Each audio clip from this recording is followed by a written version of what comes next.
Did you know that nearly 1 million people have been impacted by Be Broken Ministries just this year? Through radio, internet, and print media, we are reaching out to families across the nation struggling with pornography and sexual addiction.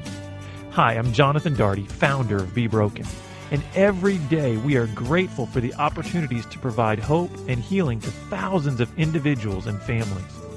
We cannot do what we do without your help. I want to ask you 2 questions as this year winds down. First, will you pray for us? We face significant spiritual obstacles and challenges in the fight for sexual purity, and we need your prayers. Second, would you consider sending a generous year-end donation to Be Broken? Your gift could provide the time and resources for a marriage to be restored or a life changed. To offer your prayer or financial gift, please call us today at 1-800-49-PURITY or visit us online at bebroken.com.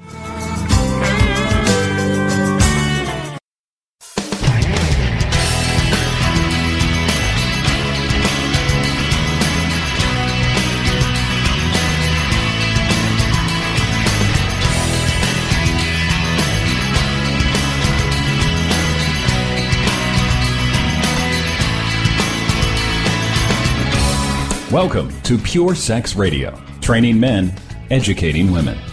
Are you ready to get real and start living each day in purity?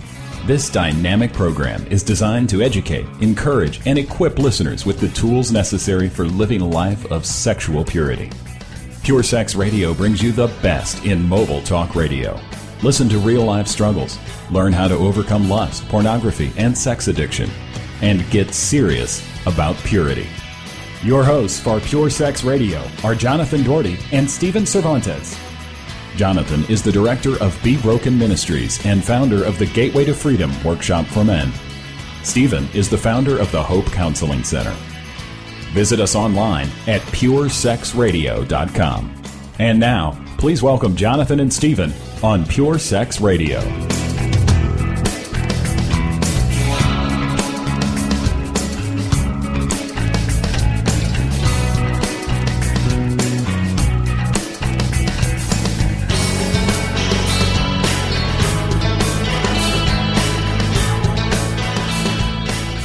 Good day, radio listeners. Welcome to this week's edition of the Pure Sex Radio broadcast. We're glad to have you here with us. My name is Jonathan, and I'm here with Stephen. Stephen, how are you today? I'm glad to be here. Just glad to be here today. Excellent. Well, before we get started, folks, we want to let you know, as we do periodically, we're listener-supported broadcast, and I know we're coming up on the end of 2014, and I know that a lot of people, they think about their maybe some of their charitable giving as the year comes to a close, and we would love for you to consider donating to our ministry to help us further the outreach of Pure Sex Radio. And if you'd like to give maybe a year-end gift, simply go to puresexradio.com and click on the donate button and learn about all the ways that you can partner with us. So there's more ways than just financial. And at that site, you can learn about all those different ways. Well, Stephen, I'm going to pass it off to you because you've got kind of an exciting story that we're going to maybe unfold that happened at one of our recent Gateway to Freedom workshops. It's really, really exciting. I mean, it's as we were off the air, you were saying it's almost like, Gateway sort of rescued a servant of God back into ministry. And so we want to just kind of share that with our listeners. So we do the intensive weekends and we bring men together and we just start to tell our stories and what's happened and how have things gotten messed up and what's damaged you along the way. And one brother in Christ was so gracious. He said, yes, you can share my story. We never say names. We don't embarrass anybody. We don't point fingers at anybody. We are brothers that cover each other's back. But he said, yes, tell my story if it'll bless another brother. And so I want to thank him for that. And this guy just cried a lot during the weekend because the lights were coming on. And it was so powerful. And we do follow-up calls. And so every couple of weeks, we check on these guys after the weekend and see how they're doing. And it's just amazing because we have a great weekend and the guys go home and they really start. It's difficult, but they start to make the changes. And just getting that feedback, it's wonderful to talk to guys that are starting to get free from some addiction, some struggles, some porn or affairs or fantasy, whatever they're doing to get free. That's who I mean, that's what we can be in Christ. It's free, right? Yeah. So some men leave the retreat weekend and they say, I got it. I know what to do. And some men go, I don't know. I'm confused. Or really, is that really the problem? Isn't there something else going on here? And then they go home and they go, oh no, that's the problem. It took a few extra days to sink in, but that's the problem. Mm-hmm. Because there's always an emotional problem under the behavioral problem. Yeah, the behavioral, the surface problem. There's always, don't you find that to be true? Oh, absolutely, yeah. Yeah, they're wrestling in their soul, and then they're acting out sexually. But then what happens is a lot of times when guys are looking for the quote-unquote solution, they're focusing on only behavioral solutions. That's why I think a lot of times what happens at these gateway workshops is sort of an awakening, sort of an aha, because they're starting to see the connections between these underlying emotional issues that we're talking about with their behavioral outbursts and compulsions and all of that. And we get great feedback from all over the country. You know, just here at your office to be broken, but also on the weekend, men will come in and say, guess what? We use your podcast for our group every week, you know? And just the thought of guys sitting around listening to, you know, audio mentors, Jonathan and myself, challenging men. That's exciting to us, and I hope it's a blessing to you, the listener. Mm-hmm. So this gentleman says, I had an awakening this weekend.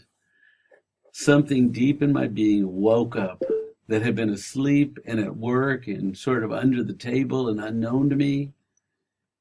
And he said, it started when I revisited the story of my youth. And I cried a lot because I never put together the early start of struggles in my life and the current struggles in my life. Mm-hmm. And I want to ask you why, you know, maybe this, I don't want to get off track here, but why do you think because we see this happen all the time, why do you think there is such a huge disconnect between guys seeing the reality of how much those youthful experiences and youthful solutions have to do with their current struggles? Why do you think there's such a disconnect? Because you've heard it 1,000 times when you start looking back in a guy's childhood, and how many times the guy said, why are we doing this? Well, and you hear husbands, I mean, I hear this in counseling all the time. My husband wants to go from here forward. He doesn't want to look back. Mm-hmm. He says, not the past. Don't go in the past. Don't go in the past. And other guys will come in. I came in a perfect family, I'm a Christian perfect family. It's like, there's no perfect families. What are you talking about? There's mom and dad that are struggling with life, and they're trying to figure out as they're going, and there's kids that complicate things and work and life. And so the whole idea that, I came from a perfect family, and there's no point in looking back. It's just today. Well, isn't that how the problem is sort of stuck? Is that we don't go back and review the early training in our life? Because the early training and the wounding and the lessons are still being played out. Mm-hmm. And I'd say that to men in my office. Hey, do you understand you're doing your kid coping skill as a 50-year-old married man? You understand that skill worked great till now, but it's not designed for a marriage. Mm-hmm. It's designed for you to survive that way. And you're going to hear that in this story, that a guy said, from my very youth, I was programmed to react a certain way. And he said, I never put it together. There's a theme in my life of something I do over and over and over and over again. It's programmed. I react. I haven't told you what it is. I'm keeping on the edge of their chair. What was he doing over and over? He didn't see. He didn't know until he put together. I learned to do this to survive in my youth. And now I'm a grown man doing it, surviving in adulthood. Mm-hmm. And my wife's going, why are you doing that? Why do you keep running away? Yeah, why do you keep, and I haven't said the word. You just said running away. That's good. That's not my word, though, folks. Hang on. Why do you keep doing this over and over again? Look at yourself. Why are you doing this? Stop it. Stop it. Just stop it. You can stop it. Just think positive thoughts and stop it. Look. And I would say that I think the difficulty is then when a wife is saying that, I think her heart is in the right place. Her motives are in the right place. Her desires are good. The problem is that when you essentially, let's kind of stick on that 50-year-old, since that's kind of midlife, you know, if you got a 50-year-old man that's never moved beyond the 10-year-old solution, it's very threatening for a woman or anyone to come to him and say, "Hey, why are you doing that? Stop doing that. Just stay." You're right. I'm going to glaze over when Because you tell it's me like, that. wait a second, I've never actually matured beyond, and I'm not. What do you tell me? What else can I do? When you say stop, you're paralyzing me. Because it's all I've known to do. That's and right. Listeners, I want you to understand, we're not shaming anyone by saying, they haven't matured beyond 10. We're just simply stating a reality that we see 1,000 times in guys who got wounded early, learned bad coping mechanisms, and then attached that to their sexuality, and now here they're 40, 50, 60 years old. Yeah, and then slow it down because this applies to everyone. Yes. Yeah. Some people got scared in youth and started to control their environment, and now they're controllers as adults. Mm-hmm. And they get married, and their spouse goes, "Why do you have to control everything?" Well, it's how I live. What are you talking about? It's like breathing. This is what I do. Yeah, that's true. Or I'm anxious. I worry. I think all the time. Think. Why do you think so much? What do you mean? I've done it all my life. I mean, you see this everywhere, right? And if you've got great foundation, then you have great richness in relationship. But if you only have coping, then your relationship is based on coping and surviving and getting by, and you don't have that release. Mm-hmm. So are you ready for the word? Give it to us. The word is hiding. Mm-hmm. He said, I realized I started in my youth and I was programmed to hide. So I don't know the full story, and everybody's got a story. They can come up with their own story of what difficulty happened in your life that you might want to hide. But he said, I realized when things were stressful and difficult and I didn't know how to manage them, I had to just get through them, I would hide. Mm-hmm. And he said, the lights have come on because I've been hiding all my life. Now, just so our listeners know, this is not just a rehash of my story, because it's like, and really, I bet there's a lot of guys out there. If there are men listening in the audience, I bet a lot of the guys could say the exact same thing would be their aha moment, because hiding, secrecy, running away is a natural coping mechanism for a kid who's in pain, in a difficult situation family-wise, dealing with stress. It's a natural reaction to say, if being present is painful and scary, then to hide is kind of my only other great solution. option. Isn't it a great kid solution? Go hide. And so I love that Jonathan says, are you talking about me again? About every third show, are you talking about me again? I just love that. That's great.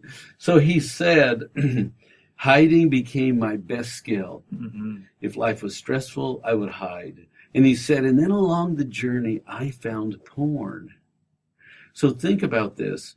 Porn, what is the value of porn, right, to a kid? Now, don't misinterpret this, please. But what's the value to porn? It's powerful.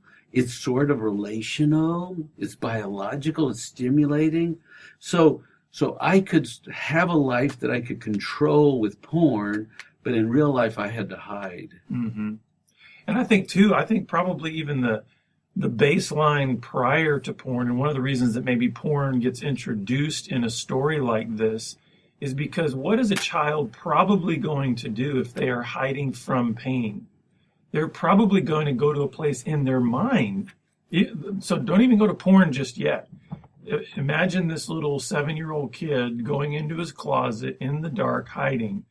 What's probably going on? He's imagining another place. He's fantasizing about another reality, getting away. Another That's right. reality. Yeah. And so look at how then porn really fits in well with that kind of paradigm of escaping and fantasy, another world. Take hiding and fantasy and then interject porn. It's a very seamless transition into porn, because it's going to only increase those fantasies of a place that's different and where you're in control and there's power and there's and my body pleasure. Gets excited and it's pleasure and it's like pseudo love, right?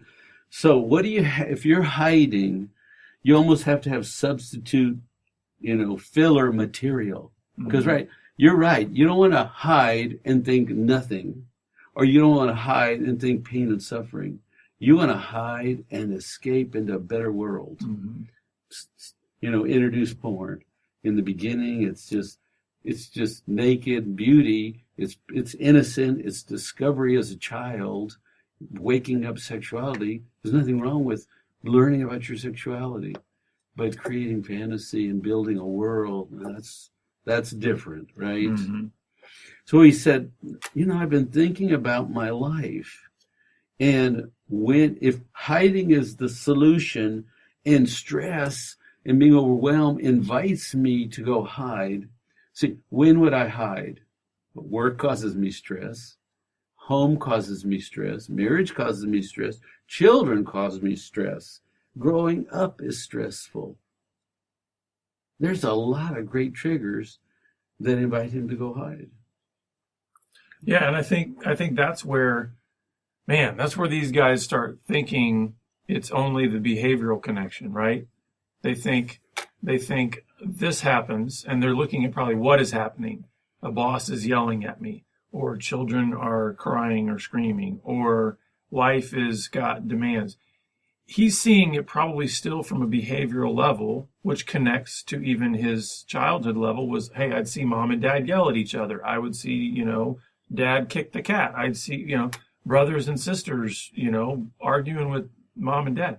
And he's looking at it and saying, that's what would happen that would then force me to go hide. He's not necessarily maybe yet seeing the emotional aspect of it, of that, what that was any stress-inducing situation. Yes. He was trained to then go hide. And I was thinking, how does that sound emotionally? Is that very mature? Is that very sophisticated? My system is under pressure and stress. Oh, I don't like the way I feel. I don't like the way you're talking and acting. Ooh, I've got discomfort. Run away and hide. Mm-hmm. It's very simple. It's not very mature. It's not deep. It's not emotionally developed, Mm-hmm. right? Because sometimes you have to stay and you have to unpack somebody else's pain, not run away and hide. You're in pain, I have to hide. And I think emotional, as one grows emotionally mature, they're not as prone to be tossed about by the winds of other people's emotional That's a good point. issues. Yes. And so really, and that's what we see a lot of times with guys who have developed full-blown sexual addiction is you've got these 8, 10, 12-year-old emotional boys inside 40, 50, and 60-year-old men. And That's great. So they're getting tossed about by whatever Yes. stresses because they're still using their old emotional coping mechanisms, which were hide, run away. Yes, and so we're just talking about one, but you listeners can substitute what you do, right? Mm-hmm. To zone out, to go play games, to hide and work, to overeat, all the addictions, right? Underneath all the addictions, you find an emotional struggler who's not matured. But you have to have an awakening process, which is what the weekend did. Then you have to have a grieving process, which was what all the crying was about. Oh my goodness, how sad. That poor little boy had to run and hide, and he learned one skill. He's been trying to make one simple skill work in a very complicated life. A marriage, a family, children, a career developing. And so overwhelmed. But if the emotional set grew, emotional skill set grew, wow, you could do a lot more things than run away and hide. Yeah. Because then this is a great way to make a wife crazy, right? And so you hide, you avoid, you don't talk about it. So she starts talking, you're not listening, so then she'll talk a little louder, and you still run away and hide, and then she starts screaming. And after a while, she looks crazy. And you go, you see why I don't talk to you? You're crazy. Mm-hmm. But all she's trying to do is get you back engaged. And it doesn't work at a low tone or a medium tone or not talking to you, avoiding you, silent treatment, or escalated up to anger. Nothing gets you out of hiding. And this is something, and this may be painful, listeners, for you to hear because it's painful for me to say, is if you kind of boil it all down and peel all the layers off, essentially what these coping mechanisms often teach us in childhood is that our pleasure and comfort is central to our happiness and joy. That unless everything essentially lines up with what is going to make us happy and please us and give us control, then we're going to avoid, we're going to hide, we're going to push back, we're going to scream, whatever. And I know that's sometimes hard to hear, but that's, I think, part of the awakening process too, is just how self-absorbed and self-centered some of these coping mechanisms, cause us to be. So he said a couple of words I'm going to read together. Hiding is what I've always done. I mean, it's my solution. I always default to it. I don't know what to do better. I've always done it. And it's the only thing that I knew how to do.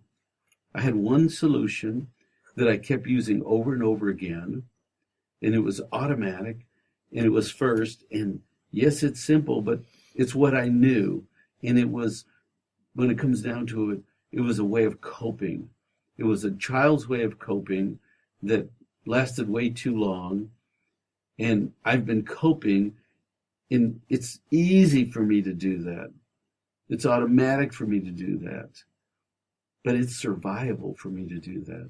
And so I've lived in a grown man's body, coping with one answer, the same answer, and it's so easy and automatic, it happens, and I don't even know it. Well, you know what, as you're saying that, I'm thinking, okay, this totally, I mean, this absolutely fits with what an 8-year-old would come up with as a solution. What's the easiest path of least resistance to avoid pain?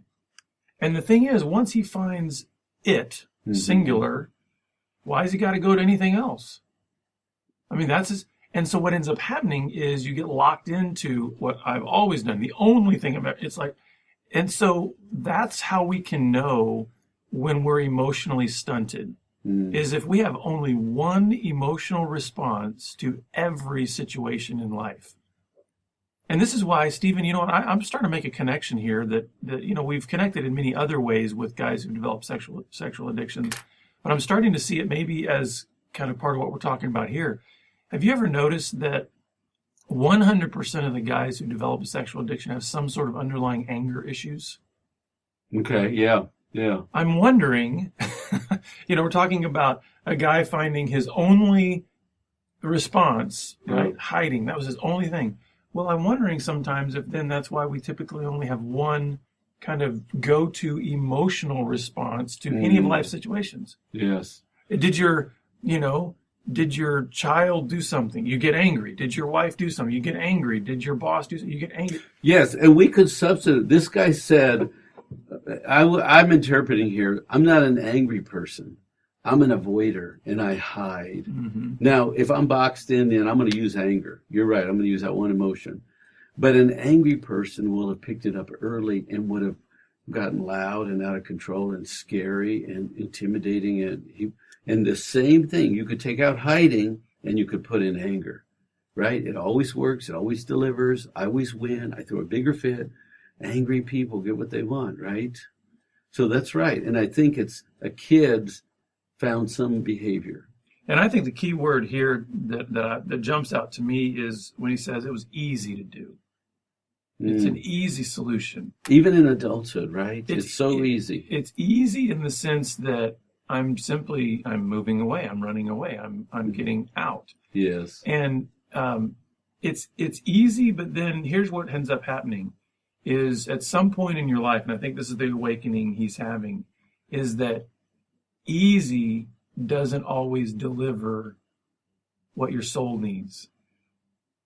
You know, easy delivers what you need in the moment. Yes. But easy doesn't deliver maturity. Easy doesn't deliver healthy relationships. Easy doesn't deliver good parenting skills. Easy doesn't deliver great work ethic. I mean, easy is just easy. Yes. And the other thing that occurs to me about this is you get better and better and better and better at whatever you're doing, right? So in the beginning, he could run and hide in the closet. Now he can run away and hide in his mind in very sophisticated places. And I have another story to tell. I remember the one time this guy said to me,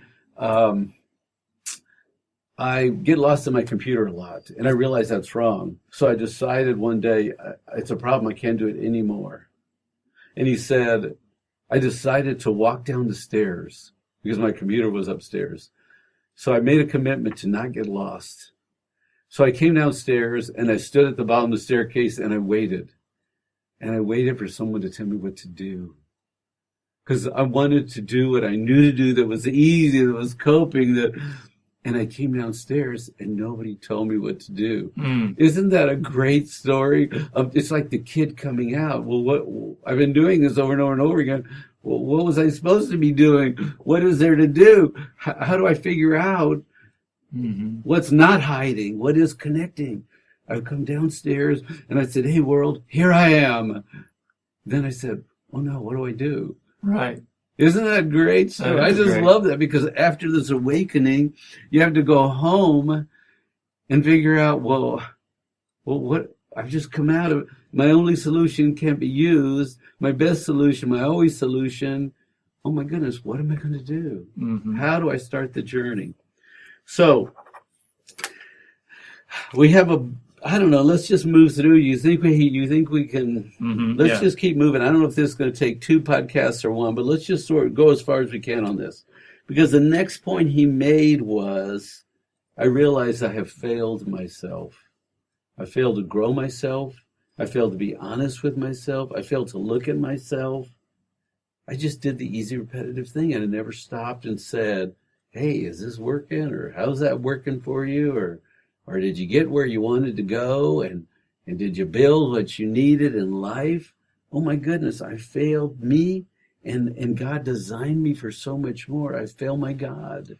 And I think that's part of, I see in that a lot of just the grief process, because sometimes to wake up and realize how much you have, how much you've missed, how much you've missed out on, how much you have drifted and just kind of coasted in life, both from just a kind of a human perspective, but then also from a spiritual perspective, and realizing, because I hear this from a lot of guys, especially guys who are a little bit older, what do I do about all the wasted years?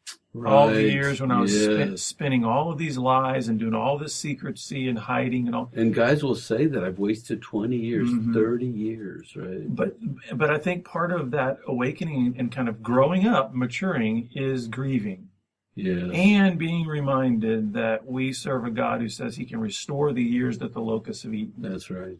He is but let's go, but because I think you're proposing a new concept that really men need to grab onto. And grief is a very powerful, important emotion. To face the sadness and own the sadness, because that grief, sometimes we say it like this, okay, try to experience it like your wife would experience it, right? What would your wife feel? You teach this in the seminar. Put yourself in her chair, right? And isn't that another way of saying, feel the grief?